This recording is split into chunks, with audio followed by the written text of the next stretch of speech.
livro, para quem quiser dar uma olhada. Não sei se esse livro ainda é editado, né, que é da Pensamento, é um livro bastante antigo, e eu que não sou assim muito, não tenho uma característica tão devocional, né, eu achei um livro muito bonito por conta dos textos, né, onde ele fala a respeito dos, que a tradição cristã, judaico-cristã chama de anjos, né.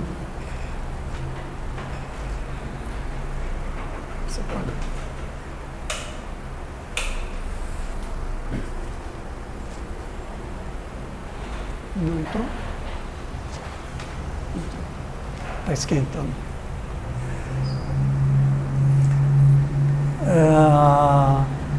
Inicialmente o que a gente pede é assim, né? Falar de anjo é uma coisa muito estranha.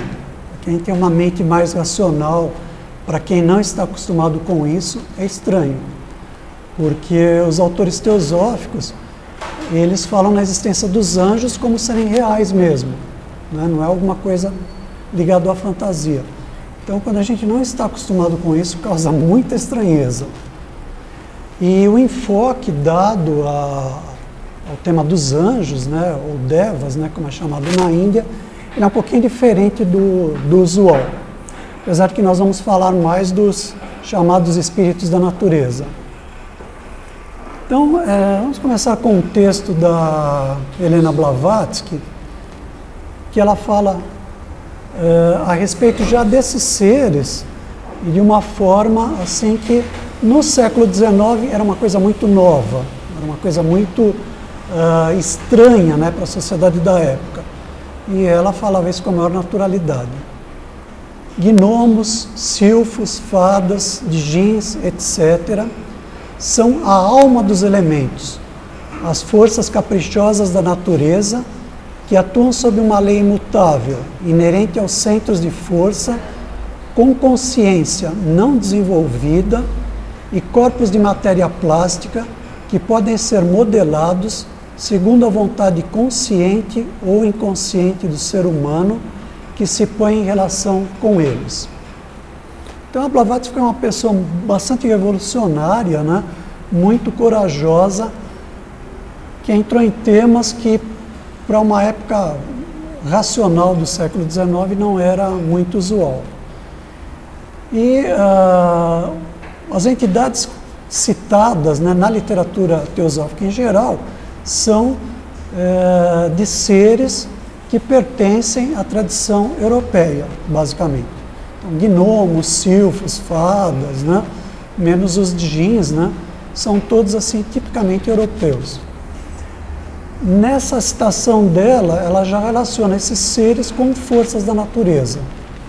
Então, esses seres fazem parte da natureza. Eles ajudariam na construção da matéria. E ela fala também dessa relação com os seres humanos. Então, algumas questões levantadas, né? Quer dizer, por que a proposta desse tema? Uma das razões é essa. Normalmente os textos teosóficos falam mais dessas entidades com relação àquela Europa mais Idade Média, um pouquinho depois disso, né? E não fala muito com relação às outras tradições. Então, num primeiro momento, eu coloquei como questão para mim, né, algumas questões assim.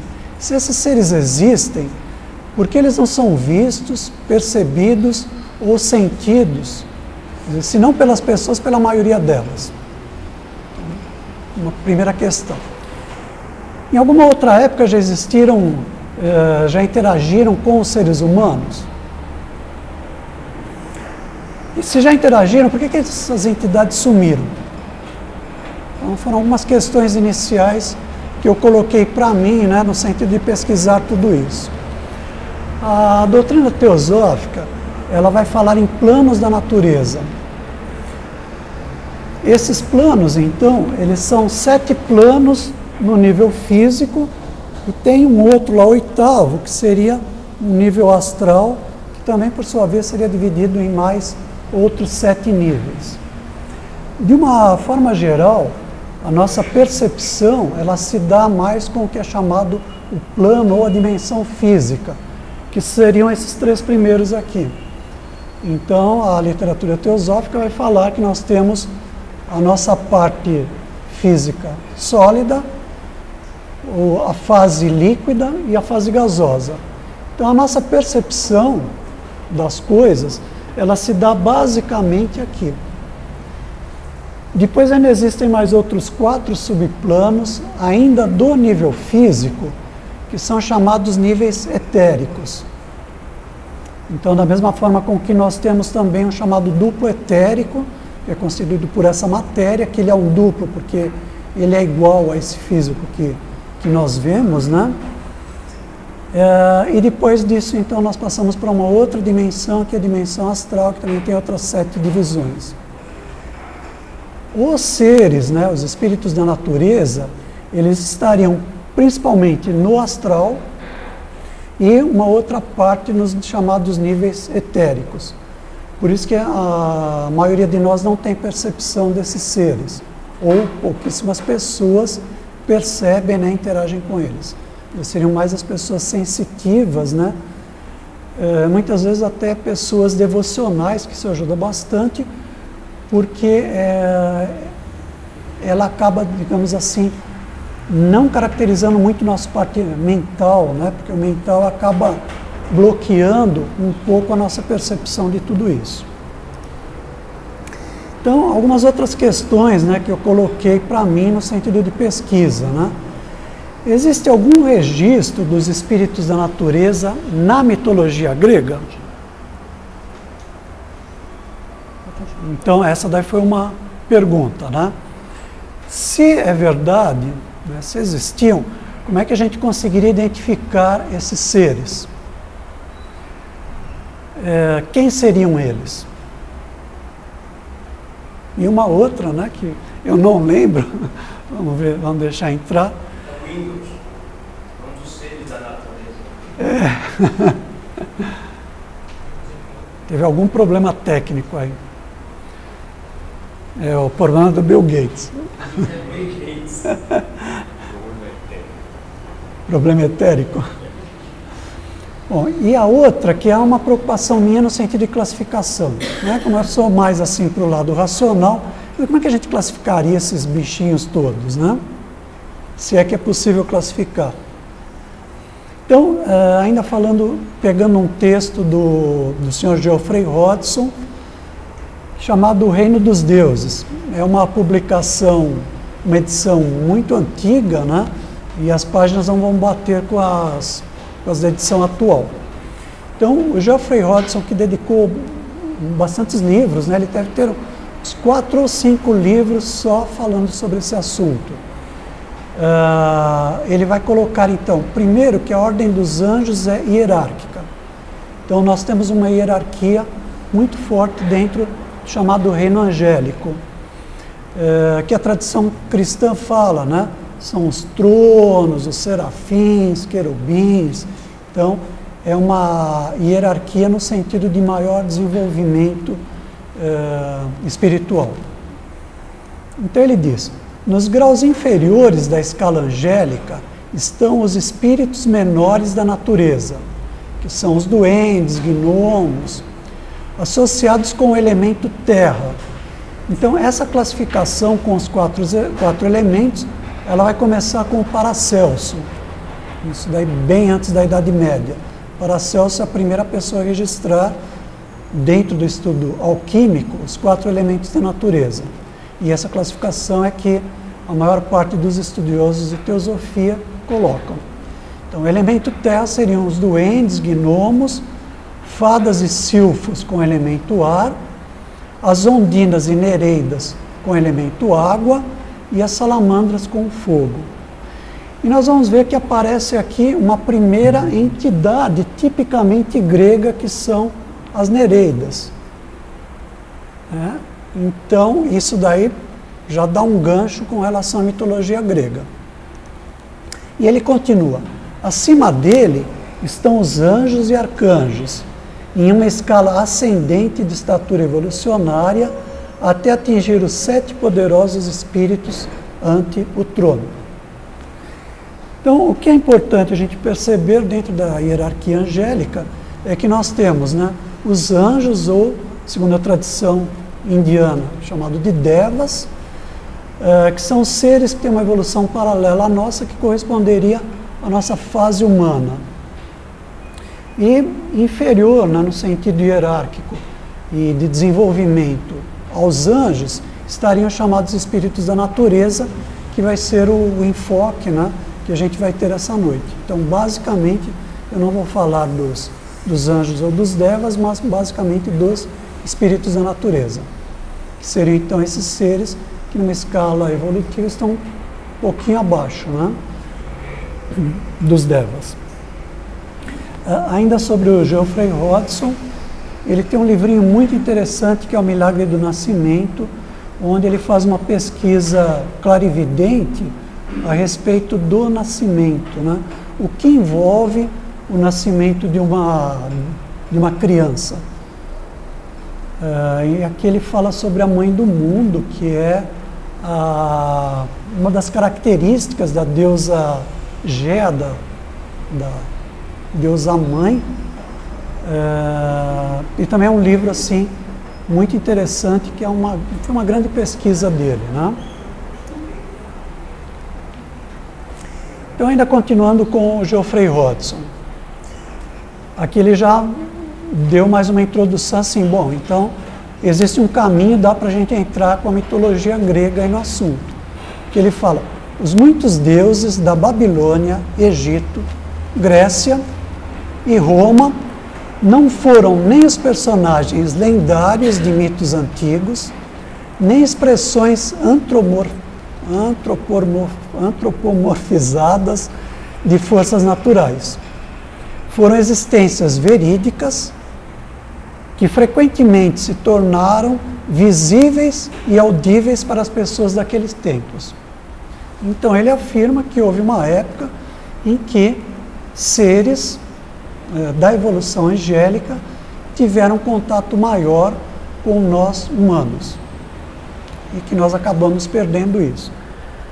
E como ele fala aqui da Grécia, eu falei, bom, então dá para a gente tentar dar uma fuçada aí o que existe de espíritos da natureza na mitologia grega. E ele continua, na Grécia Antiga, cada lar tinha um deus, cada ofício era presidido por uma deidade. Inclusive, em Roma isso daí é mais acentuado, os romanos falam dos deuses chamados lares, né? Que cada lar, cada casa tinha uma entidade protetora. Infelizmente nós perdemos esse conceito, que é um conceito muito bonito, né? Quer dizer, não é a casa em si, mas é o lar.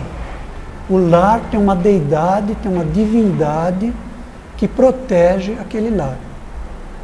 Quem sabe essa dissolução da família, né, que nós temos hoje, seja o tipo de família que for, né, não importa, né, que hoje se fala muito em família mosaico, né, mas as pessoas que formam o lar, talvez por nós termos perdido nessa relação com o sagrado, que a gente esteja, né, os lares sendo desfeitos, né, cada vez mais as pessoas morando sozinhas, coisa que antigamente isso era muito raro, né? Hoje é cada vez mais frequente. E o Geoffrey Hodgson continua, artistas invocavam sua ajuda, poetas oravam pela intercessão das musas, cidades tinham seus deuses e deusas, e Palas Atena era o regente angélico e gênio presidente da glória que era a Grécia. Então a Palas Atena, né, ou Atena, como muitos acabam falando, né, ela é representada nessa figura, é a deusa da cultura, e segundo um mito foi ela que fundou a cidade de Atenas, né, por isso que Atenas tem esse nome. Então ela não seria apenas um mito, né, um arquétipo, mas ela seria uma entidade angélica mesmo, seria um anjo protetor da cidade. Que os autores teosóficos eles falam de anjos protetores de nação e de cidades também. Que seria mais ou menos os patronos, né, cristãos que nós temos, né? Nossa Senhora Aparecida, padroeira do Brasil, Paulo, o padroeiro da nossa cidade, assim por diante. Então, uma tradição que veio da Grécia, né, via Roma e que chegou até a Igreja Católica, mas que a gente acaba não vendo muito dessa forma hoje em dia, né? Então, ele continua. Assim, naqueles dias, uma estreita comunhão entre os reinos humano e angélico estava estabelecida em cada departamento da vida humana. Os anjos foram, em grande medida, a fonte de inspiração para a perfeição incomparável das artes grega e romana. Então, isso daí está numa versão digitalizada do livro do Geoffrey Hodgson, Os Anjos e a Nova Raça. Não sei se alguém que não está familiarizado, né, com a doutrina teosófica, tem alguma...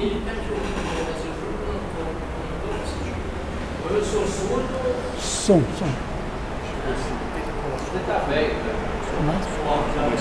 Tá. Eu falo baixo, tem o som da rua também, bem próximo. Tá bom.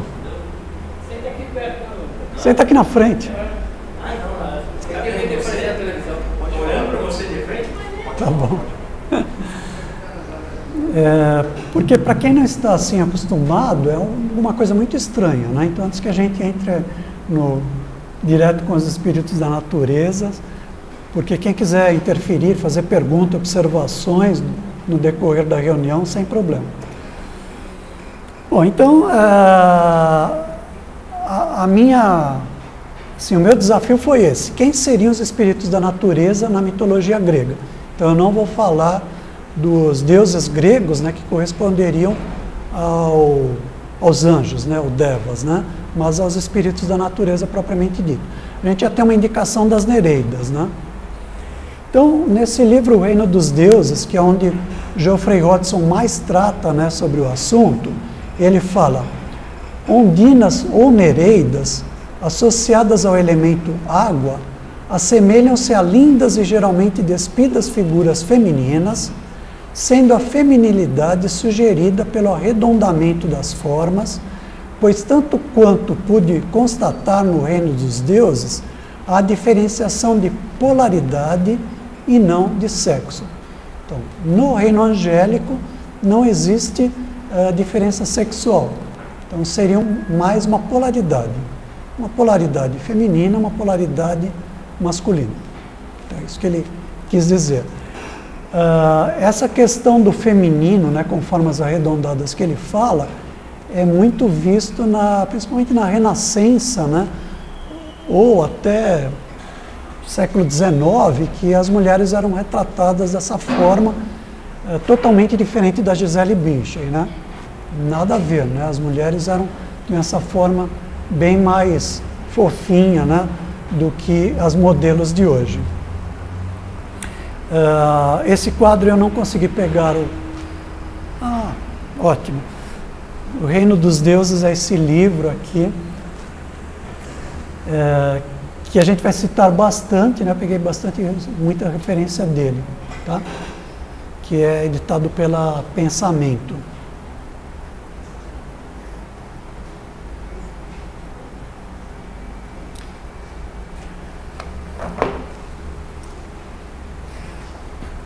Então, o Geoffrey Hodgson ainda continua. A população de fadas parece ser menos esquiva aos seres humanos nestes matos e bosques do que em outros lugares, porque o Hodgson fez pesquisas em loco. Então ele ia no caso era um distrito da Inglaterra, né, ele ia até os bosques, né, e com a visão clarividente ele tentava ver os espíritos da natureza ou devas também.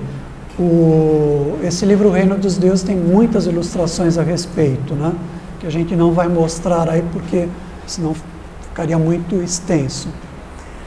E ele continua: as ninfas, então já citou Nereidas e agora ninfas, né? Nereidas são uma espécie de ninfa. Ele falou das nereidas da água, então as ninfas das árvores, os duendes aquáticos e as numerosas tribos de pequenos duendes não haviam ainda aprendido a ocultar-se ao aparecer o homem. Quer dizer, como a gente vai em algum local onde os animais não são atacados, né, não são caçados. Eles não fogem da gente. Isso a gente vê em muito local tranquilo, né? Não tanto nos parques aqui da capital. E o que ele verifica é isso, quando ele ia em algum bosque assim mais tranquilo, e ele ia com outro propósito, né? Um propósito com uma ligação muito grande, ele fazia uma meditação antes, né? Para poder enxergar essas entidades. Então, a isso que ele está se referindo. E essa gravura é uma gravura que seria de uma ninfa de uma árvore, né? Uma gravura atual, mas que tem muito a ver, né?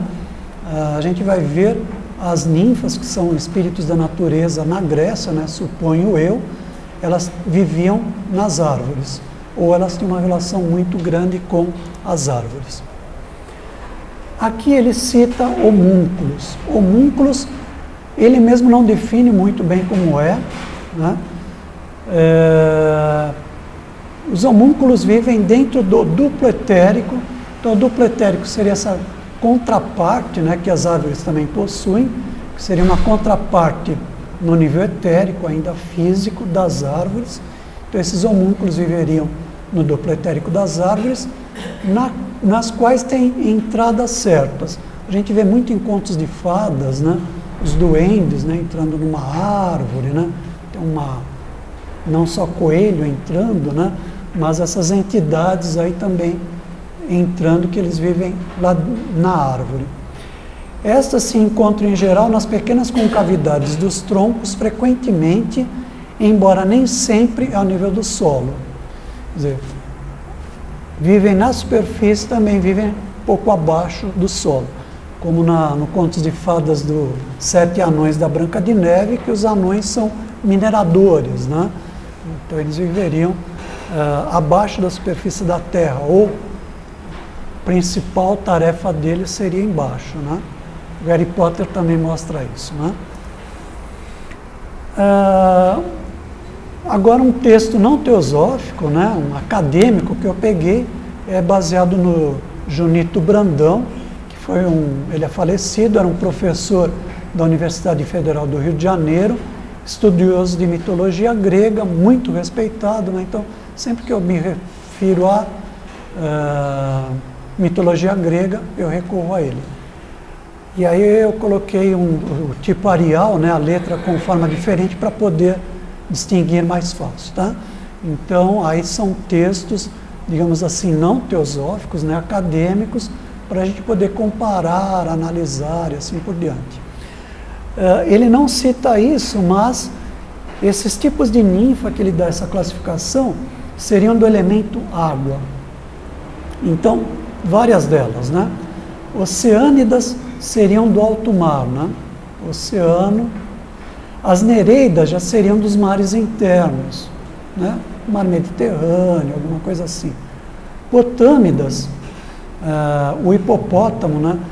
O que eu mais adorava, a única coisa que eu estudei em português eram os radicais gregos. Então, hipopótamo eu achava um barato, né? Porque hipopótamo, hipo é cavalo, hipótamo é rio, né? Então, hipopótamo tem esse nome porque eles olhavam e falavam, é um cavalo, só que é um cavalo que vive no rio. Eu achava um barato isso. Até hoje, muitas coisas, né, eu acabo me valendo por causa dos radicais gregos. Então, as potâmidas, né, radical grego que vem do rio. Náiades de ribeirões, riachos, crenéias das fontes, pegéias das nascentes e limineidas dos lagos e lagoas. Quer dizer, é uma extensão muito grande, a gente normalmente ouve falar mais em ninfas, né? E juntando um pouquinho elemento terra com água, né? Porque não dá para dizer que são do elemento terra, E aí, então, a gente vai ver que depois ele fala, essa junção do elemento terra com a água vai nos dar a vegetação. Então, seriam espíritos da natureza ligados à vegetação. As napéias, que estariam relacionadas com vales e selvas, oréades, das montanhas e colinas, dríades, que seriam das árvores, né, especificamente dos carvalhos, e ramadríadas, que são especificamente dos carvalhos. Né? A gente sabe que carvalho é uma árvore sagrada, celtas, né, através dos druidas, né, é uma árvore adorada e tudo, então tem relação com os espíritos da natureza, e isso daí vem desde a antiga Grécia. Então, especificamente falando das ninfas, né? O Junito fala que a palavra ninfa, ela significa a que está coberta com um véu, ou noiva. E daí então vem paraninfo, né? Paraninfo é o que está do lado, né? Que conduz os nubentes. E essa figura dessa moça numa praia, eu achei espetacular, né? É a própria ninfa do mar, né? Porque o vestido de noiva acaba se confundindo, né, com a espuma do mar. Né? A inspiração do fotógrafo foi bastante grande. E aí, em latim, ele fala que tem a mesma raiz, que está relacionado com o verbo nubere, que é casar, em se tratando de mulher, e tem uma vasta família, né? Núbio, nubente, núpcias. É interessante que a Blavatsky tem um livro clássico, né, que ela publicou um pouquinho antes da Doutrina Secreta, que é Isis sem véu. Então, as ninfas, que é a que está coberta com véu. É muito interessante essa relação, né, porque nós não conseguimos enxergar, pelo menos hoje em dia, as ninfas, porque elas, como se elas estivessem cobertas. Nós precisaríamos tirar o véu, esse véu que encobre a nossa visão, para perceber não só a ninfa, mas essas entidades. Né? Como a gente vive uma vida de correria, né? No meio de concreto, nós não percebemos isso. Como nome genérico de ninfa são chamadas as divindades, então, já que elas são cultuadas, né? Então o Junito fala, ela é uma divindade porque ela é cultuada. Então, as ninfas seriam divindades femininas secundárias da mitologia, uma vez que elas não habitavam o Olimpo. Então, o Monte Olimpo, onde estava Zeus, com os 12 olimpianos e mais, né, o pessoal chegado a ele. E o resto eram deuses menores. As ninfas não chegavam até lá, mas eram divindades e elas eram adoradas. É muito interessante a gente perceber que dentro da Umbanda e do Candomblé, esse culto ainda persiste. Quer dizer, ir até uma cachoeira, ir até uma árvore e fazer o culto. Então, esse tipo de cerimonial, de rito, é muito antigo e que ainda hoje é preservado dentro dessa tradição. Coisa que nós olhamos e falamos, não, esses caras são tudo loucos. Não. Tem uma razão de ser, né? Existe uma religiosidade por trás disso. Essencialmente ligadas à terra e à água, simbolizam a própria força geradora daquela. Esse quadro do John William Waterhouse é a Náiade, e ele tem vários quadros com esse tema. É um autor assim que pegou bastante essa questão da mitologia do século XIX, né, da mitologia grega, e ele desenvolveu bastante. Essa figura talvez vocês tenham visto da internet, né? Eu não sei se ela foi trabalhada com Photoshop, pode ser que não, né? Mas seria uma árvore com características femininas. Quer dizer, seria essa ninfa da árvore que habita, né, esse vegetal. E o Junito continua. Então, da união desses dois elementos, né, a terra e a água, surge a força geradora que preside a reprodução e a fecundidade da natureza, tanto animal como vegetal. Então, ele é um acadêmico, né? Que não tem nada assim, não, ele é um místico, não, ele é um cara acadêmico, né? Falando a respeito disso. Assim concebidas, as ninfas são a própria Gea. Gea é a deusa terra, né? A mãe natureza dos gregos. Em suas múltiplas facetas, enquanto origem de todos os seres e coisas, enquanto a grande deusa, cujas energias nunca se esgotam. Por tudo isso, só podiam ser divindades femininas de eterna juventude. E daqui a pouco a gente vai ver, mas elas são eternas mesmo, nascem, morrem. Então ele continua. As ninfas eram divindades benfazejas e tudo propiciavam aos homens e à natureza em si.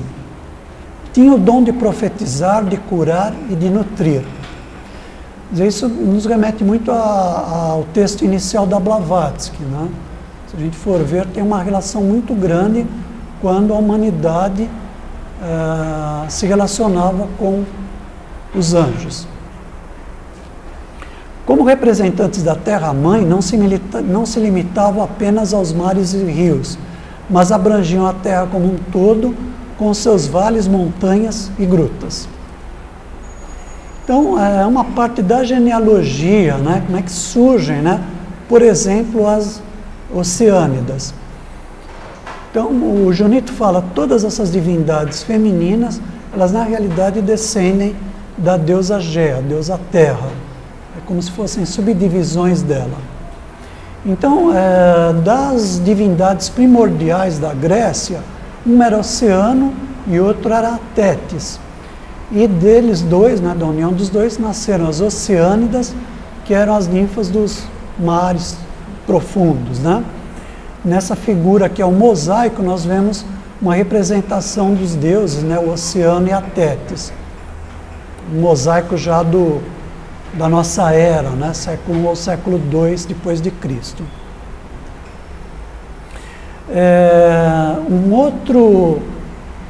Um personagem mítico grego é o Nereu. O Nereu muitas vezes é confundido com o Poseidon, né, ou o Netuno romano, mas na realidade ele era chamado muitas vezes o Velho do Mar, né, e muitas vezes a gente vê principalmente em figuras as pessoas confundindo um com o outro, né. Então Nereu se uniu a Dóris e deles nasceram as Nereidas. Então a gente vê essa distinção, né, os Oceânidas têm uma filiação e as Nereidas hoje, outra. Também ninfas marítimas. Então, eles geraram também, ou melhor, os rios, unidos a elementos vários, né? Várias outras entidades femininas geraram outras ninfas, como as potâmidas, relacionadas aos rios.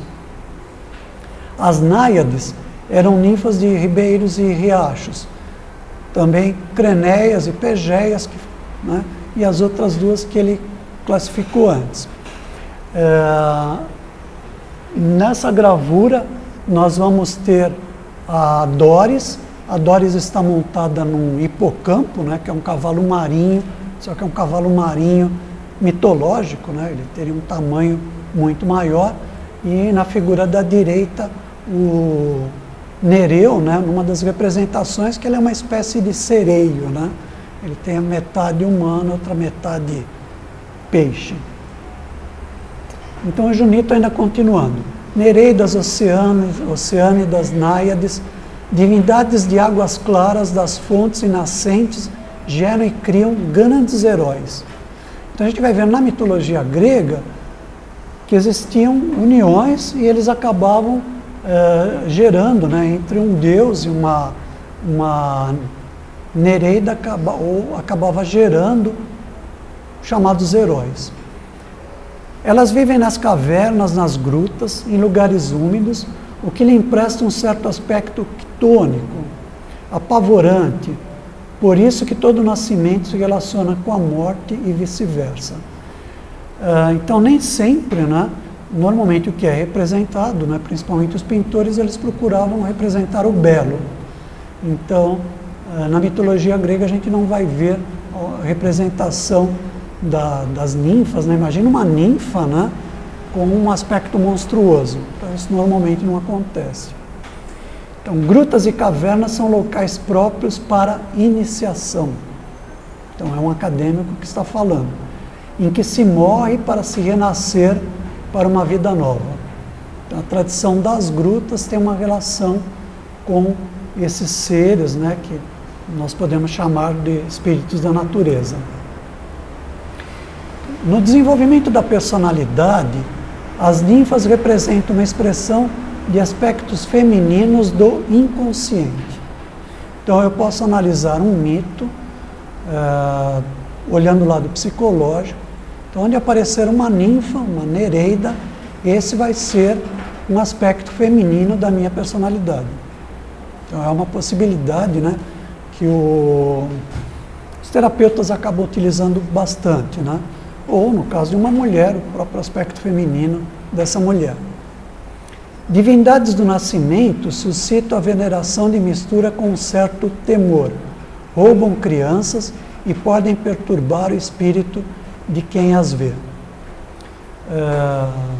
Isso a gente vê em alguns mitos, né? Não necessariamente gregos, mas europeus, que vem a bruxa e rouba uma criança, né? Ou amaldiçoa uma criança. Era um medo assim muito grande que até meus avós, meus pais chegaram a ter, né? Com as bruxas, né? Com um bebê que é um ser bastante vulnerável. Sua hora perigosa é o meio-dia, momento de sua hierofania. Então, meio-dia é quando as energias solares estão mais assim em voga, né? Depois a gente retoma um pouco esse assunto. Um outro autor teosófico, também clarividente, que está no quadro à direita, né? Primeiro quadro, aquele senhor barbudo com um olhar assim penetrante, né? Leadbeater. Ele também tem várias obras falando sobre devas, espíritos da natureza.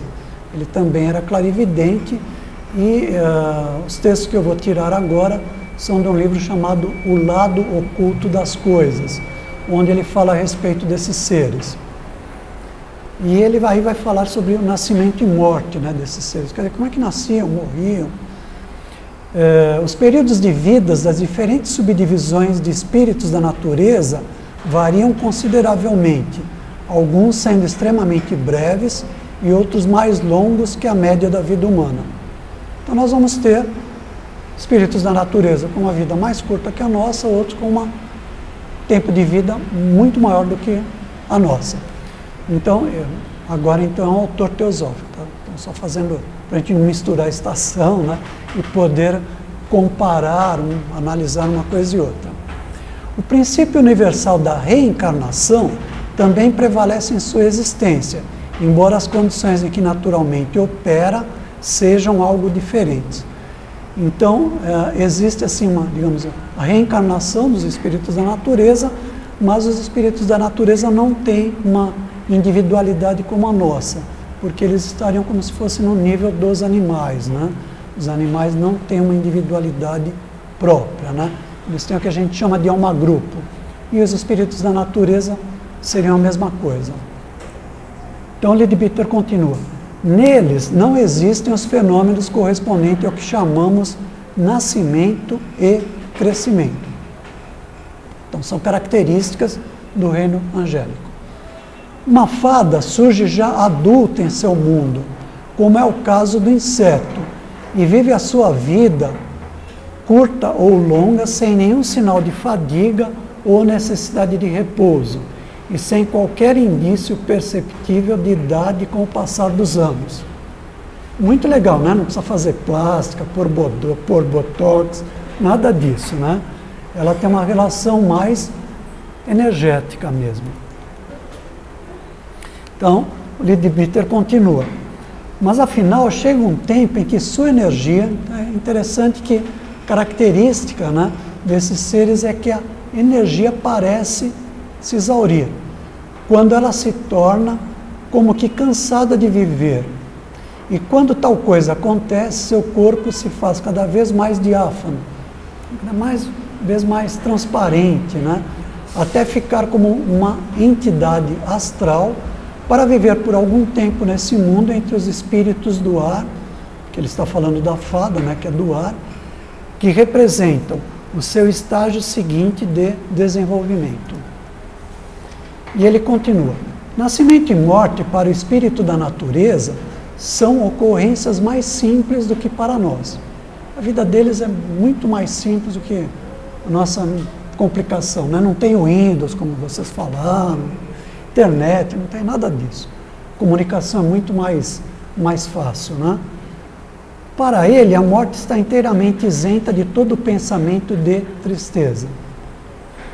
Toda a sua vida realmente parece mais simples, um tipo de existência alegre e despreocupada, tal como havia de transcorrer um divertimento de crianças felizes em ambiente excepcionalmente propício. E ele ainda fala: não há sexo entre os espíritos da natureza. Porque não é? Como não existe a procriação, né? Então não existe o sexo. Então existe a polaridade. Não há enfermidades, não há conflitos, estando assim imunes às causas mais frequentes do sofrimento humano. Quer dizer, a evolução do reino angélico é diferente da nossa, né? Tem lados muito bons, mas por outro, né, não exige tanto. Então, aí voltando ao Junito, né? O que o Junito fala sobre o tempo de vida, né? Dentro da tradição grega. E se é verdade que as ninfas são imortais, vivem, contudo, tanto quanto uma palmeira, ou seja, cerca de 10.000 anos e jamais envelhecem.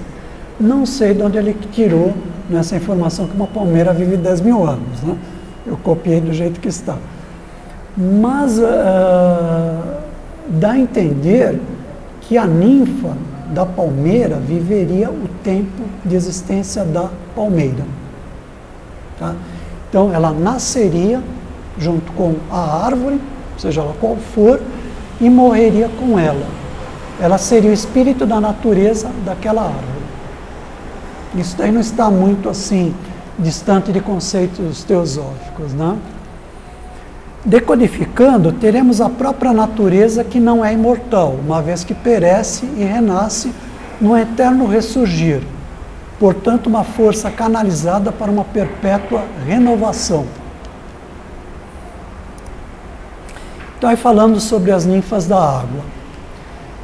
Essas eram as ninfas que habitavam o elemento aquático e faziam parte frequentemente do cortejo da Hera. A Hera é a Juno romana, né? Era a esposa de Zeus, e Ártemis, que é a Diana romana, né? A Ártemis era caçadora, né? Entre aspas, né? Na realidade ela cuidava da mata e dos animais. O Osmir, por exemplo, já deve ter ido até Caxambu, no Parque das Águas. Assim que a gente entra do lado direito tem um lago e tem uma estátua muito bonita, né, de uma ninfa das águas lá em Caxambu.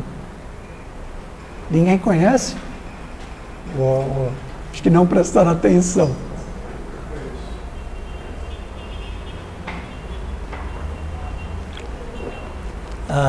Como essa região de Caxambu é uma região de águas, né?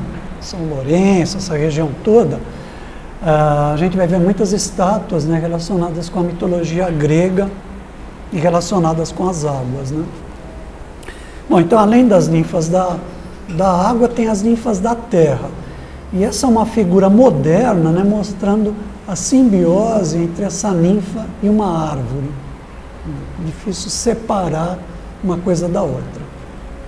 Por isso, quem tem sítio, a próxima vez que for cortar uma árvore, por favor, faça que nem os índios, né?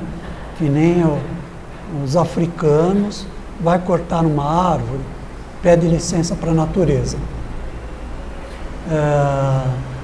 Tinha um psiquiatra que ele falava assim: qualquer pai de santo de quinta categoria, quando vai pisar na grama, ele pede licença. Nossa, eu achei isso daí de uma uma pureza, né? Uma coisa tão bonita. Até hoje, né? Cada vez que eu vou, hoje, por exemplo, fui atravessar Domingos de Moraes para cortar caminho, eu peguei e pisei na grama, né? Eu lembrei disso. Então, cada vez que eu vou pisar na grama, eu lembro. Essa relação que a gente deve ter com a natureza, né? Quer dizer, nós não estamos apenas matando o vegetal, pisando numa graminha, um matinho que tem lá, né? Mesmo quando a gente vai arrancar o mato faz parte da divindade, faz parte da deusa Gea. Licença para entrar na mata, para entrar no mar. Então o Cláudio está lembrando, né? Licença para entrar na mata, para entrar no mar. Então,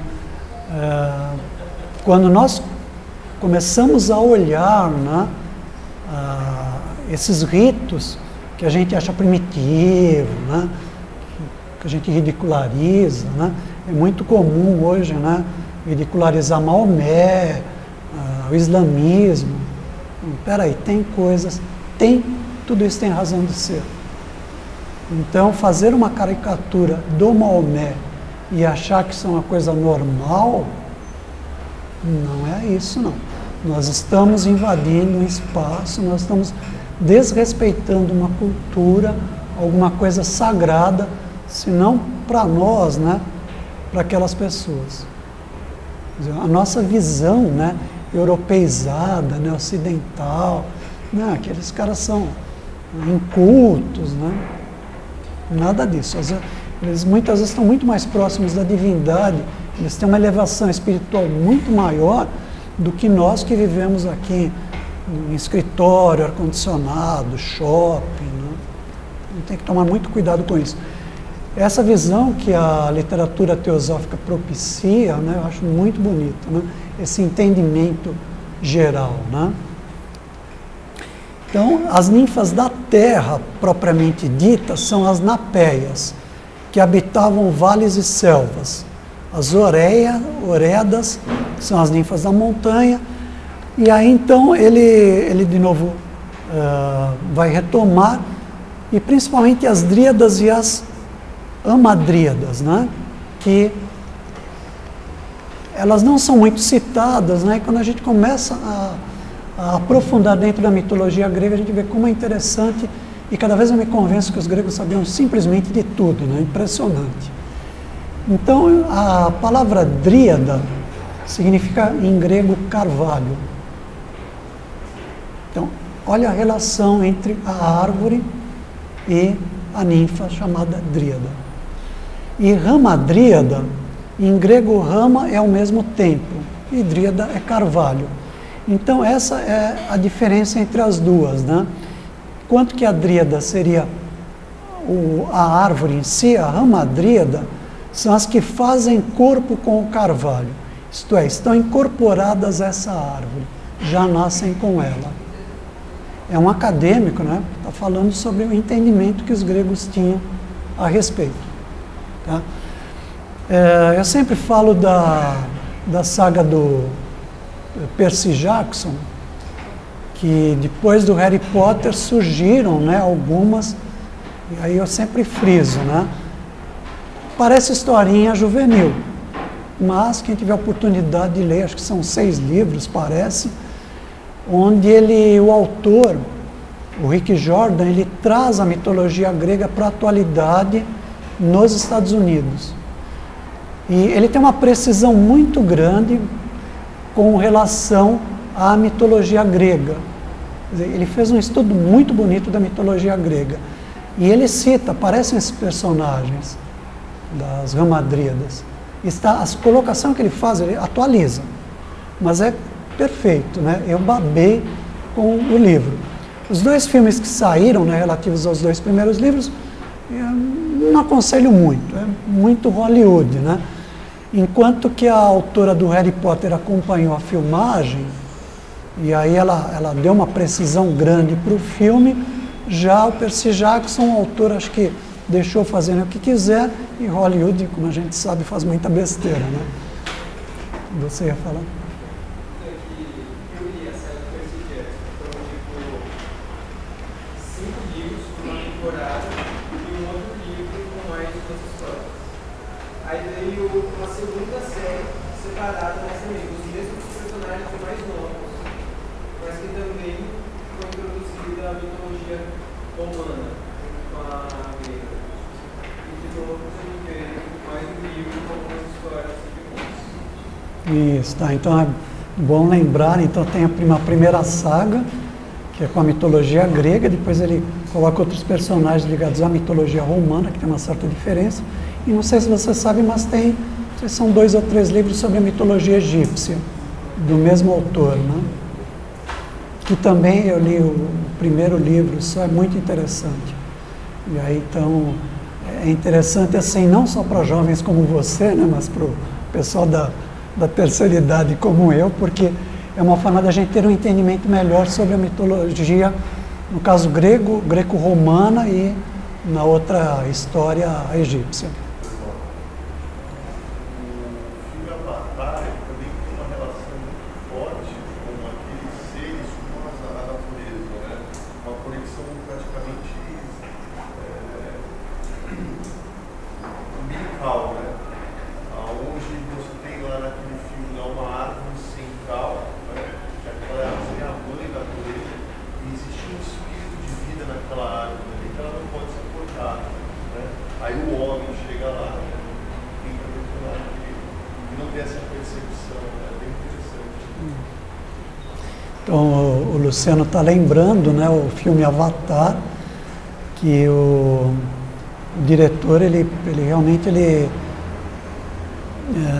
teve um envolvimento muito grande com o meio ambiente, né? Ele fez propositalmente a história, né? E mostrando que a gente costuma chamar de capitalismo, né? Faz com as coisas, né? Quer dizer, derruba a natureza, o negócio é ganhar dinheiro, a árvore só suja, né? Imagina, suja toda a minha calçada e tudo, tenho que varrer. Então o Avatar, ele capta bastante essa questão da árvore, que é a árvore, o eixo do mundo, né? Que até a gente poderia até numa outra oportunidade falar só sobre isso, né? Foi bom, uma boa lembrança também. Então, aquele pintor, ele tem mais uma outra aí sobre uma hamadríade, né? Uma pintura também muito bonita, que a ninfa da árvore está junto com um sátiro, né? Eles andavam sempre juntos, né? O sátiro sempre correndo atrás das ninfas. E ele continua ainda, né? Um outro tipo de ninfa são as mélias ou melíades, que elas então são muito mais antigas e saíram do sangue de Urano, que é o céu. Então, em grego, elas são as ninfas dos freixos, né? Freixo é uma árvore muito frondosa, uma árvore sagrada, assim como o carvalho, né? Dentro da idade das raças, né? A raça da idade do bronze era violenta e sanguinária, e nasceu dessa árvore de guerra, que eles acabavam fazendo lanças, né? Com essa árvore que é o freixo. Então essa daqui é uma fotografia dessa árvore, que possui um grande poder mágico, além de funcionar como um poderoso antídoto contra todos os venenos, desde que se misturasse suas folhas ao vinho. Né? Eu não sei se é o vinho que é, né, o antídoto mesmo, né? Não é? E aí então vem a coisa perigosa, né? A gente sempre fala, né? Mulher é coisa do demônio. Então, o Junito fala, quem as vir, né, as ninfas, tornar-se-á presa de um entusiasmo ninfoléptico, sejam as ninfas do mar ou da terra. É aconselhável, por isso, não se aproximar ao meio-dia de fontes nascentes e de sombra de determinadas árvores. Tá? Então, isso é um alerta para todos os homens. Né? Aquela coisa, meio-dia vou ficar embaixo da árvore, cuidado. Tem a tradição dos nossos índios da Iara, né? Da Iara, que se você se aproximar de um lago, de uma fonte, de uma cachoeira, à meia-noite, quando a lua cheia, onde você tem um fluxo mais forte, você pode ser capturado pela Iara, que é uma ninfa das cachoeiras, tá?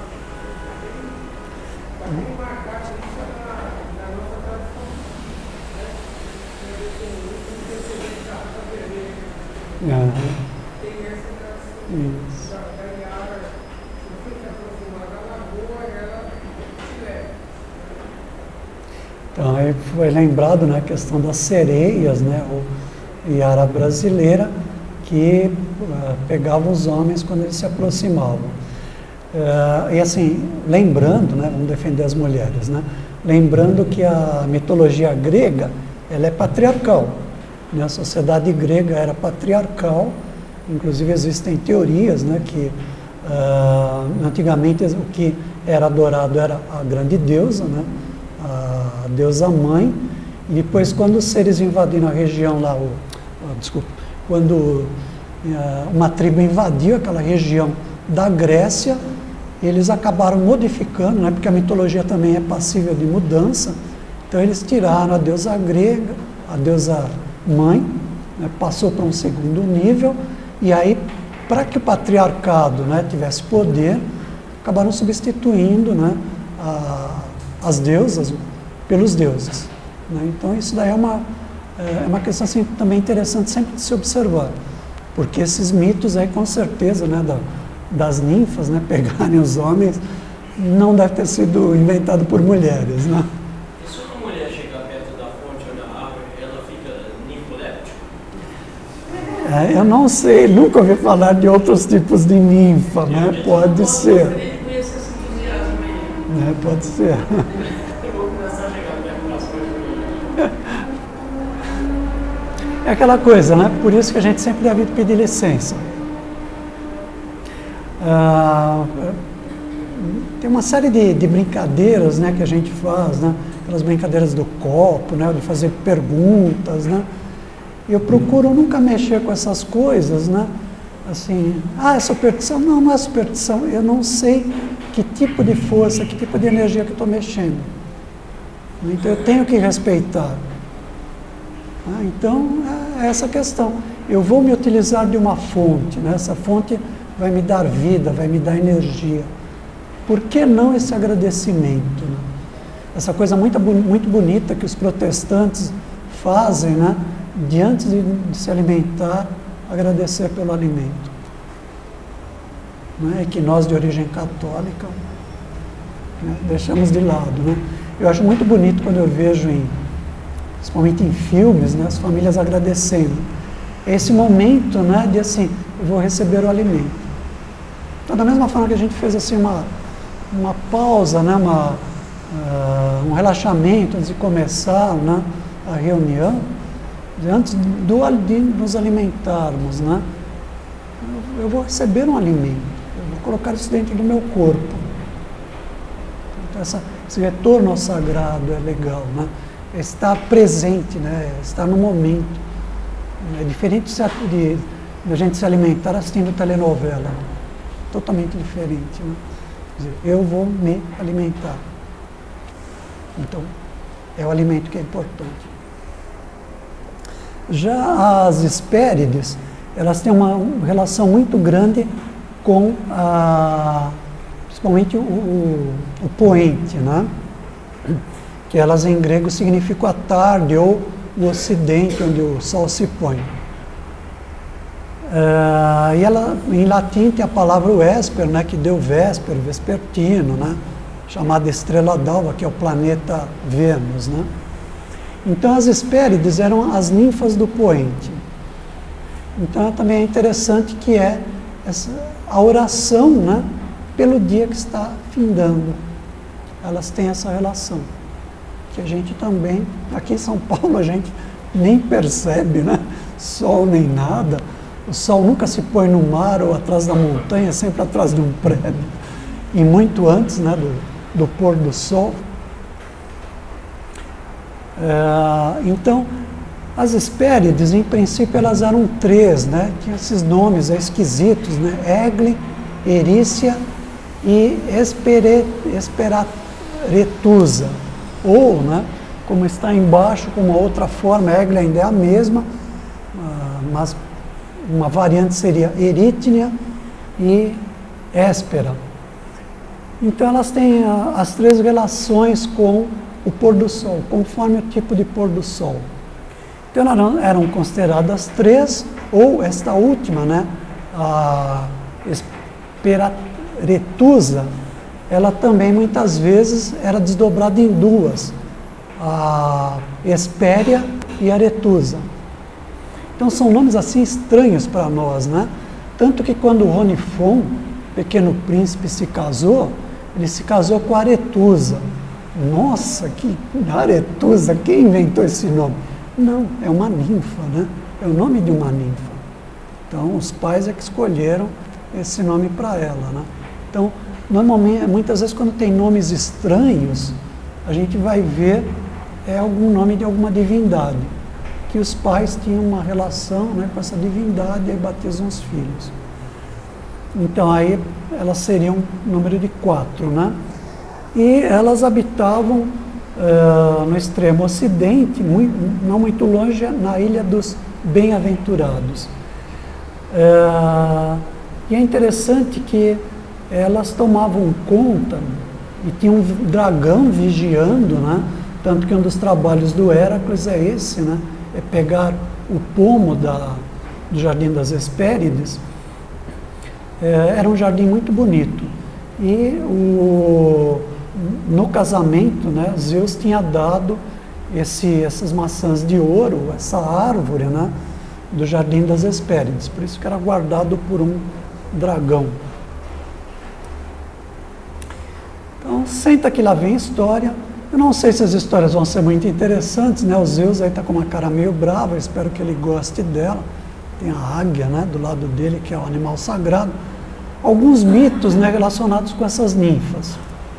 Então, o primeiro é o mito da ninfa Salmacis e do hermafrodito.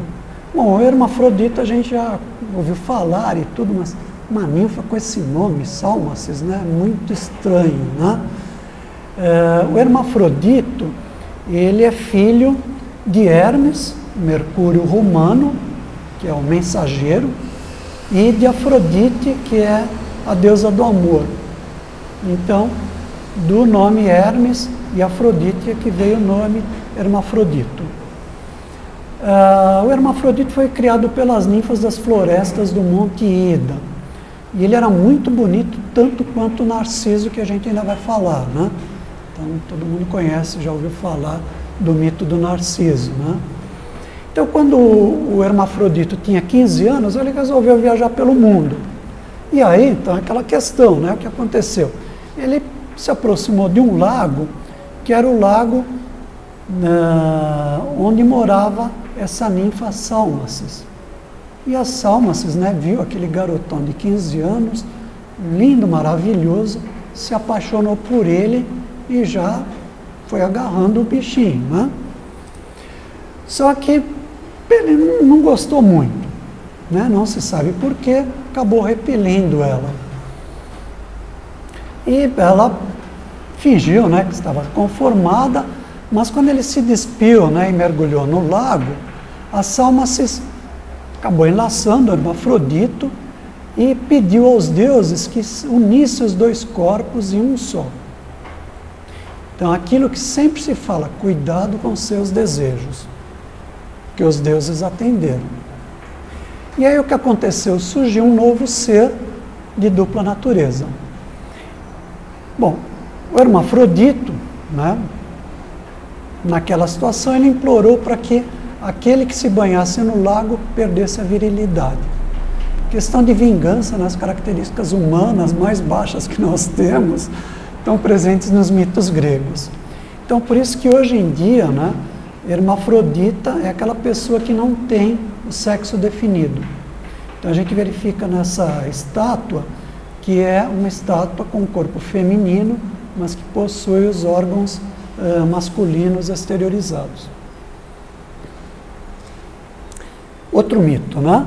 A ninfa Calipso e Ulisses. Ulisses, o Odisseu, né, aquele famoso que batalhou na guerra de Troia e depois então ele faz a viagem de volta, né, para se encontrar com a amada dele, o filho, e aí então tem toda a Odisseia, né, foi cantada pelo Homero.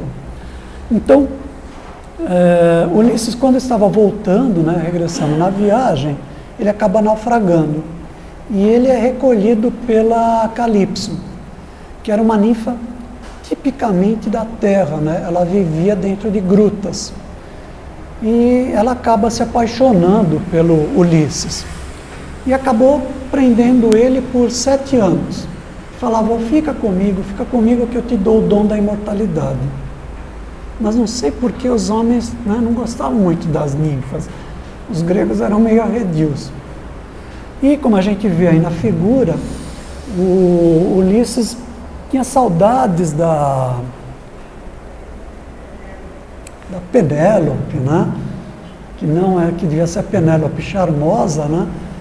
E ele queria voltar, e o filho também, ele estava inconformado com isso. Então ele apelou para Atena, que era a deusa protetora dele. Então vocês sabem que na guerra de Troia, né, o Ares, né, que é o Marte romano, adorava a guerra, fez a guerra de Troia. Os outros deuses não eram muito favoráveis, aí ficou meio dividido. Uns deuses a favor dos troianos, outros a favor dos gregos, e Atena então ficou a favor dos gregos, e ela resolveu atender então as preces do Ulisses para voltar para a terra natal dele. E Atena vai até Zeus e pede para que Zeus interceda. E Zeus, como bom macho que ele era, ele faz o quê? Chama o Hermes, né? O Hermes é que quebrava todo o galho. Imagina que o Zeus ia sair do Olimpo para resolver problemas menores dos humanos, né?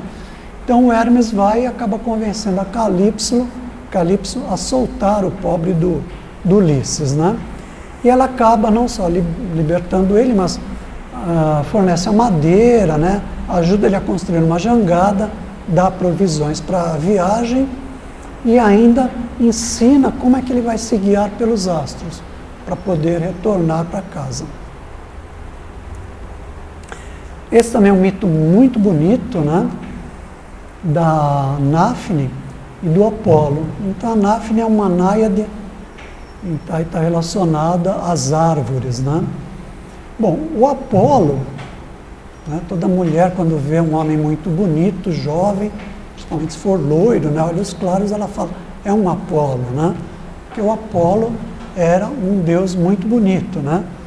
Filho de Zeus, é um dos 12 olimpianos, e ele, como todo homem, né, ele é muito competitivo, ele estava competindo com o Eros, os dois arqueiros, né, quem é que atirava a melhor flecha.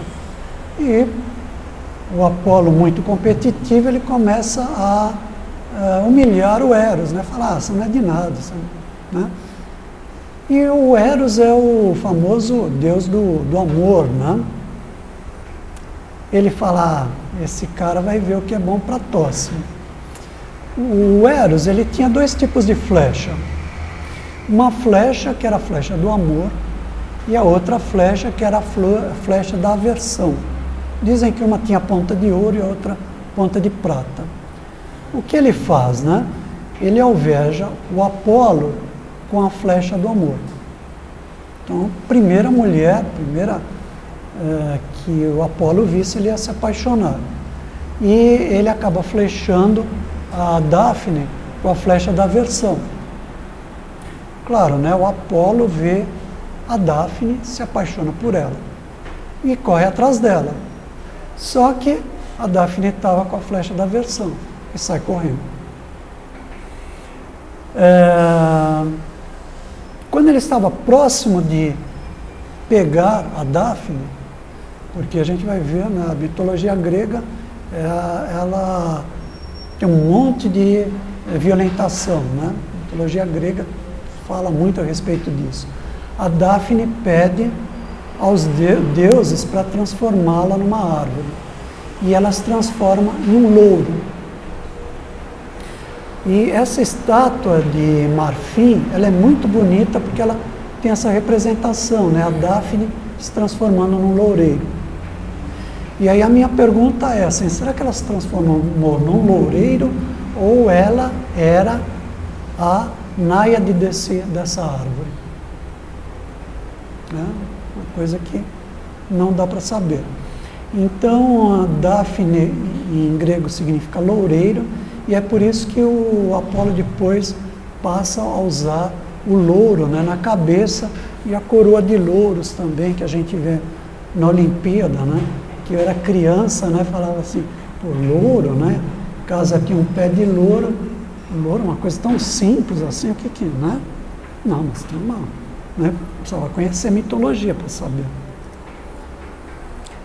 Eco. Eco era uma ninfa, né? E ela tem uma relação com o Narciso. Narciso também era outro, né? Outro Apolo, né? Era outro hermafrodito, né? Ele era muito bonito. E a Eco se apaixonou pelo Narciso, só que o Narciso não quis saber dela. Em vez da Eco ter uma atitude de vingança, né, de revolta, ela acabou se isolando. Ela se isolou e se aquietou tanto que ela acabou virando um rochedo.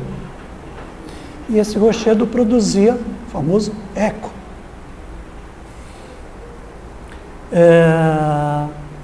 As ninfas que eram amigas, né, da Eco, para se vingar, elas condenaram Narciso a amar um amor impossível. Amar um amor impossível é amar a nós próprios, né? E por isso que ele amava a própria imagem, né? A partir do momento que ele viu a imagem dele refletida no lago, então tem a história que ele acaba caindo no lago, né? Tem mais um quadro do Waterhouse aí, um tema do mitológico. Uma outra versão diz assim, né, que os Zeus falavam, que legal a Eco, porque a Eco é uma ninfa super tagarela. E aí, quando eu descer do Olimpo, para dar minhas fugidinhas com as humanas, com as ninfas, e seja lá o que for, as deusas, a Hera, que era muito ciumenta, não vai perceber, porque vai ser tanto barulho, né, que ela não percebe. E num primeiro momento a Hera realmente não percebia o que acontecia por causa dos ruídos. Só que quando ela desconfiou, né, que essa coisa da Eco falar muito, ela condenou a Eco a não falar mais, mas apenas repetir os sons das últimas palavras que ela ouvisse. Então eu babo, né, com a mitologia grega, porque eles têm explicação para tudo. Não é uma explicação física dos 17 metros, não importa. Eles tinham uma explicação através de um mito para tudo, né? Tem também o mito das ninfas Epimélides e os pastores. Elas eram ninfas dos pastos e também dos rebanhos de cabras e das ovelhas, e guardavam também pomares, árvores frutíferas. A palavra Epimélides vem de epi, que é junto a, né? Então tem o periélio e o afélio, né? Então, periélio é quando o sol está mais próximo de nós, né? Então, peli é próximo ou protetora. E melon, que significa ovelha, ou também pode significar o pomo, né? Romã, maçã, marmelo. Então, a palavra grega já dá a ideia do espírito da natureza que elas protegiam, né? Elas estavam dançando, aí vieram os pastores e começaram a dar risada delas. Elas falaram, eu quero ver vocês dançam que nem como nós, né? E elas acabaram fazendo o inverso, né? Transformaram os pastores em árvores, porque eles não dançavam tão bem assim. Então agora, acabando os mitos, né? Falar um pouquinho então na polaridade masculina. A gente só falou dos espíritos da natureza de polaridade feminina, né? Agora falar um pouco dos de polaridade masculina. Então, ainda no reino dos deuses, né, o Hodgson fala, vários tipos de espíritos da natureza estão nas profundidades, frequentemente 1 milha abaixo, né, abaixo da Terra. Alguns têm corpos esquisitos, tipo sátiro, remanescentes etéricos de esforços desajustados da natureza para construir formas em ciclos primitivos, com longas barbas, longas, finas e pontudas faces e corpos nus e fuscos de formas humanas, salvo as pernas e os pés que se assemelham às de um animal. Então, quando eu estava assim, pesquisando, né, será que realmente tem a ver, né, dizer que as ninfas, né, elas são espíritos da natureza da Grécia Antiga? Aí, de repente, eu vi a referência como essa. Então, ele diz textualmente, né, sátiros eram espíritos da natureza. Né, ele fala textualmente isso. Analisando mais um pouco, aprofundando um pouquinho mais no que ele fala, né?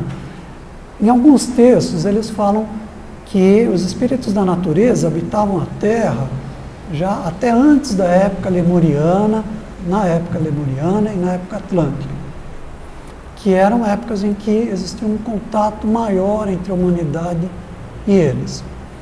Então, essas formas assim, que para nós hoje seriam grotescas, é nesse sentido. Até porque os espíritos da natureza, eles são os construtores da natureza. Quer dizer, como a gente viu as ninfas das árvores, né, eles constroem as formas da natureza. E daí essa relação direta que eles têm com a natureza, e algumas formas assim não são tão agradáveis, né, para os olhos de hoje.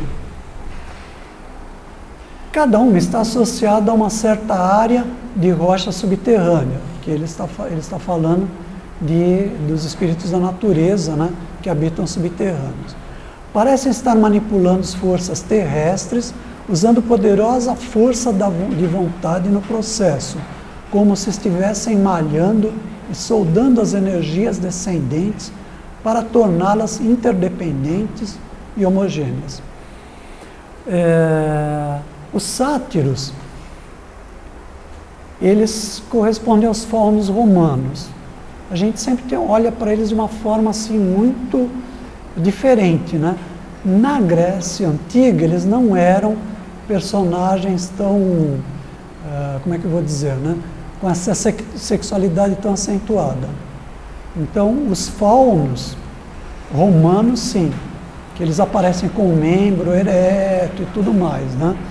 Na Grécia, que eles são chamados de sátiros, isso não aparece tanto. Então, quando a gente fala de fauno, então é pouco mais relacionado com a mitologia romana, né? Lembrando que a mitologia romana, ela vai pegar a mitologia grega e fazer algumas mudanças, né? Algumas transformações. Algumas histórias, assim, a partir do século XVIII, século XIX, século XX, elas dão a imagem dos sátiros e faunos de uma forma mais bonitinha.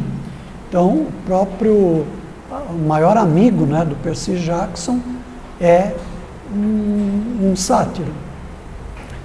Tanto que ele sempre está namorando, né, porque ele tem assim, mais ou menos uns 15 anos de idade, ele está sempre correndo atrás das meninas. No filme, na história sobre Nárnia, a mesma coisa, né? O fauno que aparece, ele não é ruim, ele não é do mal. E no filme espanhol, O Labirinto do Fauno, o personagem é muito interessante. Ele não tem uma característica nem do bem nem do mal, né? É um filme que, se não assistiram, assistam.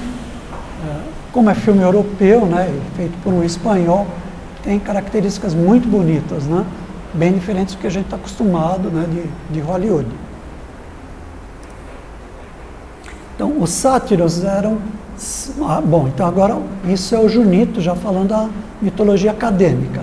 Sátiros eram semideuses rústicos e maliciosos, com o nariz arrebitado e chato, com o corpo peludo, cabelos eriçados, 2 pequenos cornos e com pernas e patas de bode.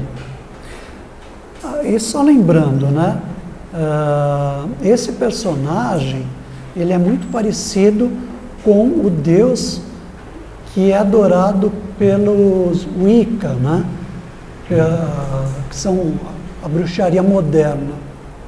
Então, esse personagem é muito parecido, que é o deus chifrudo. Porque para nós, né, o chifre tem uma conotação não muito interessante, principalmente para os homens, né? Mas na maior parte do mundo, porque parece que isso não sei se é característica latino-americana, né? Nunca pesquisei a respeito, mas ela é bem brasileira. No resto do mundo, os cornos é sinal de poder. Por isso que o demônio cristão tem chifre, né? Não é também de maldade? Deus é burro, demônio, essas coisas? Não, porque isso daí foi uma modificação cristã, no sentido de demonizar os deuses pagãos. Tanto que existe depois uma lenda, né, a respeito do grande Pan morreu, que é quando o paganismo está em declínio na Europa, por isso que os cristãos estão tomando conta. Bom, quem é o Pan? O Pan é um sátiro. Eu tenho que demolir esse arquétipo, né, essa figura forte. Então eles fazem a imagem do demônio semelhante à do sátiro. Tá? Então essa aqui é a questão. Oi? É uma releitura, então. Isso. Interessada, releitura interessada. Tanto que a representação, você me ajuda a palavra, que é usado na maçonaria, em magia, Baforé, né? Bafomé, desculpe. O Bafomé, então, é essa representação desse Deus. Quer dizer, ele não é do mal. Os vikings usavam muito chifres. Os vikings usavam. Não usava. Quem botou o chifre dos vikings foi nós, um filme muito mal feito. Quem usava era o Celtas. Celtas. Mas os vikings nunca usavam chifre. Os vikings no último ano da Escandinávia, com escavações e com toda uma questão do modo de vida viking, existe uma representação que mostra ele com o chifre com aquele tipo, né? Segundo consta, no filme Os Vikings, de 1953, o King Vidor foi até o vestiário lá e descobriu aqueles negócios com chifres que tinham sido usados no filme Celta. Quando ele tinha pouco orçamento, ele colocou todos aqueles capacetes com chifres nos vikings, né? E a partir dali, a partir de 1953, os vikings passaram a ser representados com esse chifre, que na verdade eles nunca usaram. Não existe nenhum registro de que houvesse chifres nos capacetes vikings, né? Isso porque toda aquela parte da Noruega, né, tem museus que cultuam muito a cultura viking, e não existe essa representação lá. Então os vikings não eram porcos. Não é porra. Não, aí é que tá. Podia até ser, mas não usava capacete para justificar. Às vezes podiam usar qualquer coisa. Usava capacete para proteger da guerra, copo de cerveja, bater na cabeça dos outros, mas não usava chifre. Em homenagem a... Opa!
Até então, os cristãos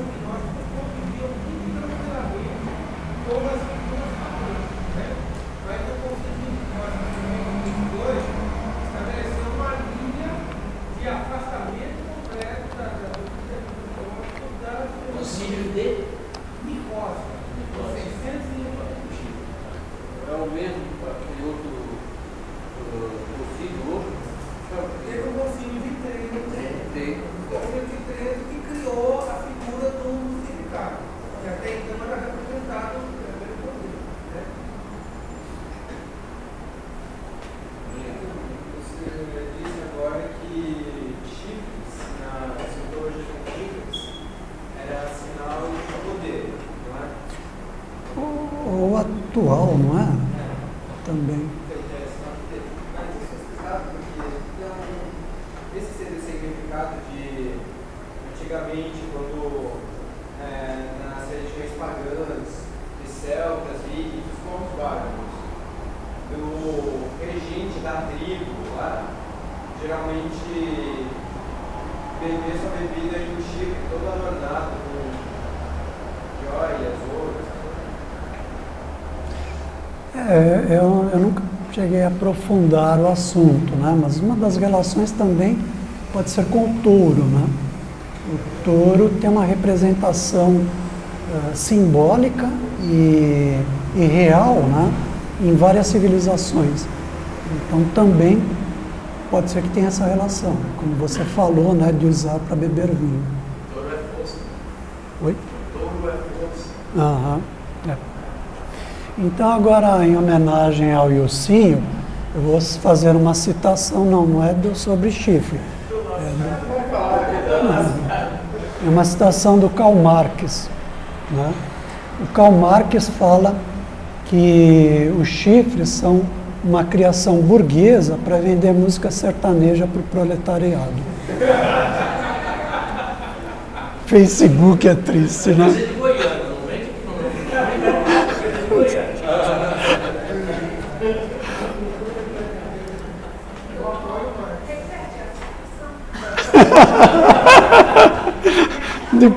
Depois eu falo para você. É piada. Então vamos lá. É piada. O Karl Marx fala que chifre é uma criação burguesa para vender música sertaneja para o proletariado.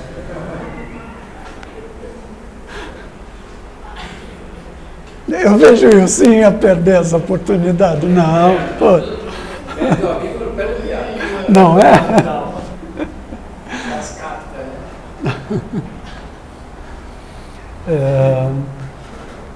Então, os gregos tinham muitos desses... não sei se eu posso chamar de espírito da natureza, tá? Se alguém acha assim, ó, tudo que você falou até agora é besteira, não tem nada a ver... Porque tudo isso daqui é fuçança minha, né? Tá? Eu não sou nenhuma autoridade, não tenho clarividência. É coisa assim, eu fui comparando, né, o que os acadêmicos falam na mitologia grega e o que os teosofistas falam sobre as hierarquias angélicas. Tá? Então, tá? Não coloquem as coisas que eu falo como verdades, né? Cada um tem que ver... Ó, isso daqui eu aproveito, isso aqui é besteira, né? Tá? Deixa eu fazer uma observação que eu lembro aqui. Você pega na Ilíada e a Odisseia, de cabo a rabo, os caras não davam um passo sem tomar um gole de vinho ou dar uma limpação de gordura no fogo para esse ou aquele deus, ou Nereida, ou Olimpo, na terra, ou Hades. Eles misturam tudo, é uma panaceia. Cada coisa deles tem uma destinação, quase como os hindus, ainda hoje, né?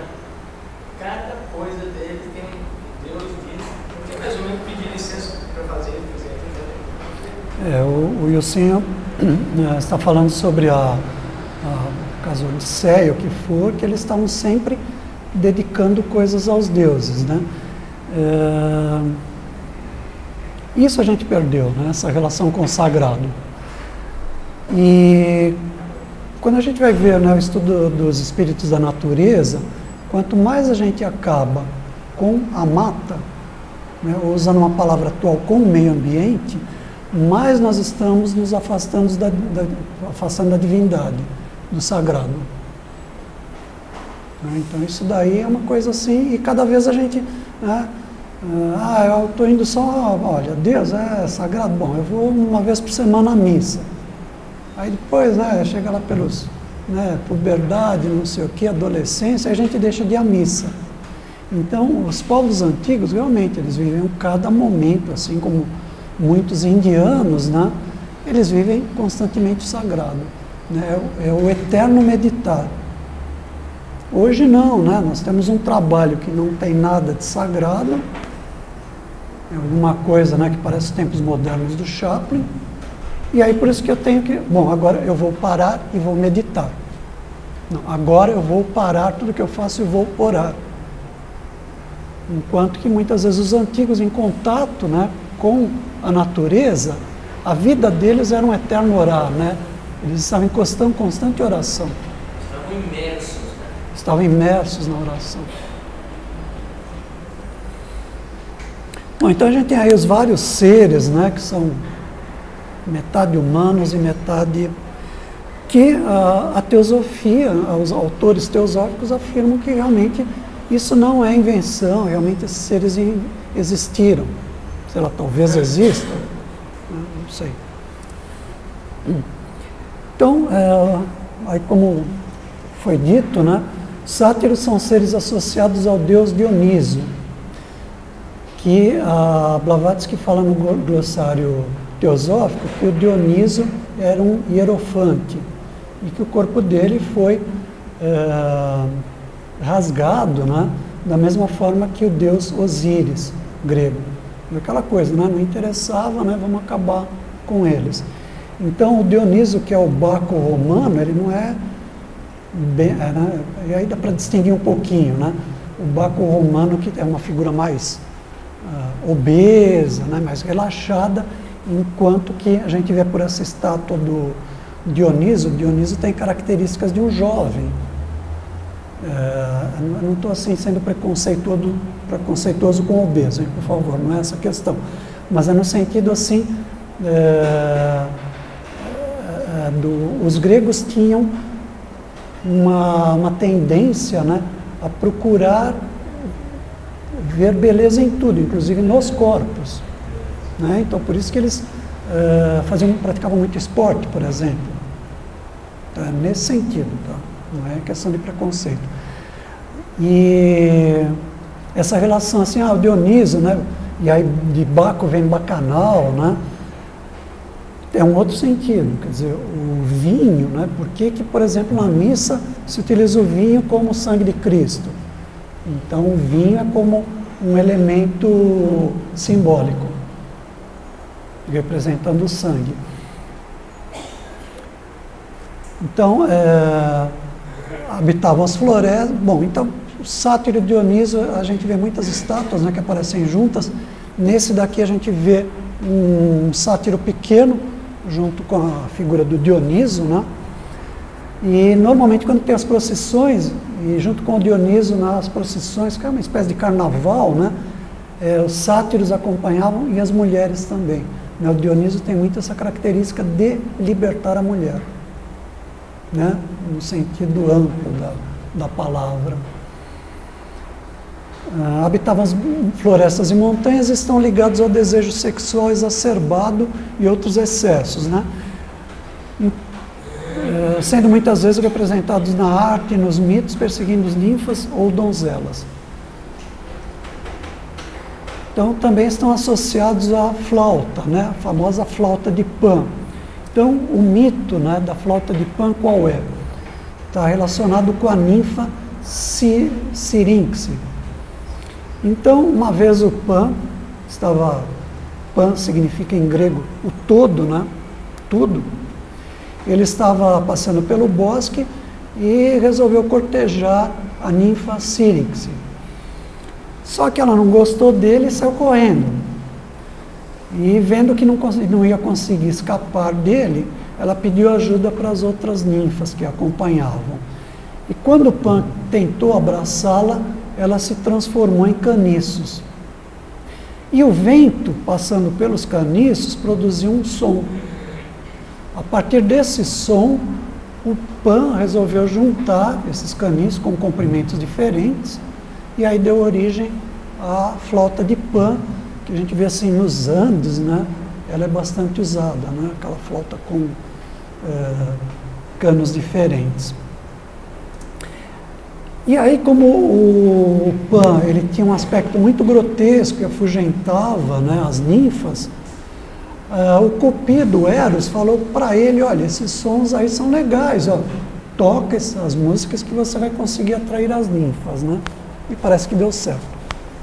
Então, esse quadro aí mostra a ninfa, né, no meio dos caniços aí, e o sátiro. E aí, para dar uma finalizada, né, porque a gente vê que tem, principalmente, né, espíritos da natureza na Grécia ligados à água, à terra, até tem alguns, ao fogo é o mais difícil de se encontrar, então daí é o problema da classificação, e ao ar. Ao ar seria o quê? Né? O único que eu vejo assim seriam os ventos. E é interessante que eles têm 4 categorias de ventos, cada um ligado a um dos pontos cardeais. Esses ventos, muitas vezes, não eram legal para os antigos gregos, né? Porque os gregos, navegando pelo mar Mediterrâneo, os mares que tinham por ali, eles muitas vezes causavam tempestades. Mas, por outro lado, eles até que, em alguns casos, ajudavam, né? No caso do Ulisses voltando, na história do mito de Eros e Psique, quem acaba ajudando a Psique, numa ajudando e na outra acabando com o inimigo dela, é o vento Zéfiro, né? Que aparece nessa ilustração. Mas normalmente eles não eram assim muito bem vistos, né?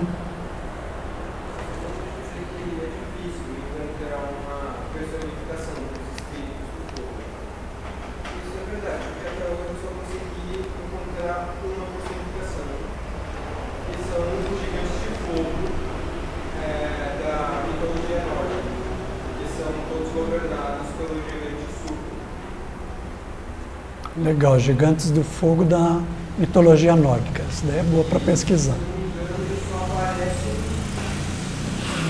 na Batalha do Ragnarok. Fora isso, se você ver a mitologia inteira, todos os Eddas, eles só aparecem na Batalha do Ragnarok. Mesmo quando citam, né, salamandras. Mas assim, e eu não vejo mitos, né, histórias ligadas, né? Assim, em quase nenhuma cultura. Essa daí é uma das minhas assim, questões assim, né? Que é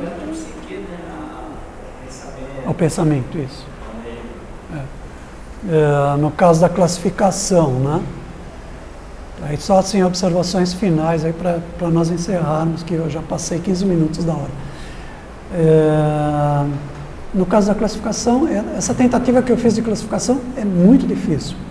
De pegar espíritos da natureza, de várias mitologias, seja elas quais forem, né, e tentar classificar, é muito difícil. Arrumar uma outra classificação, mesmo colocando um quinto elemento, aí que seria o éter, muito difícil. Na mitologia grega, então, não encontrei. Ainda vou procurar. Gigantes de fogo é uma dica legal, né? Então, indo de baixo para cima. Tempo de vida, né, dos espíritos da natureza. Eles são variáveis, né, podem ser maiores ou menores do que o nosso.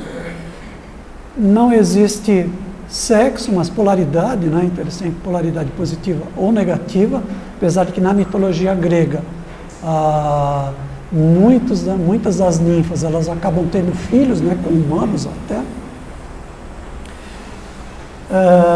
Nascimento, crescimento e morte, né? Não existe um crescimento, né, como o Leadbeater fala. Os espíritos da natureza, eles praticamente já nascem como alguns insetos, né, na fase adulta. O tamanho, a gente vai verificar principalmente no reino dos deuses, que o que o Sr. Hodgson observou, eles são todos pequenos. Ele fala assim, né, ele vai descrever, né, isso ligado aos 4 elementos. Ele fala em termos de polegadas. Tem 6 polegadas, 10 polegadas, apesar de que ele chega a falar depois, então, mas aí já não seria bem espírito da natureza, seriam mais os devas, né? Devas de cidades, de montanhas, que aí atinge centenas de metros ou até mais, tá? Mas aí já não é mais espírito da natureza. E as ninfas que a gente fala tinham altura correspondente à humana, né? Acabam vivendo na natureza. Então, uma cidade como São Paulo, a dimensão que eles vivem, né? Eles vivem basicamente no chamado plano astral, e alguns conseguem se materializar no plano etérico, que aí já é físico, então que aí fica mais fácil para um clarividente ver. E a interação com os humanos, né? Se a gente acreditar que os mitos são histórias repetidas, né, de gerações em gerações, existia uma época em que existia essa interação, principalmente na época da formação da humanidade, quando a humanidade ainda não tinha corpo físico denso como o nosso, segundo Blavatsky descreve na Doutrina Secreta. Agradeço a todo mundo.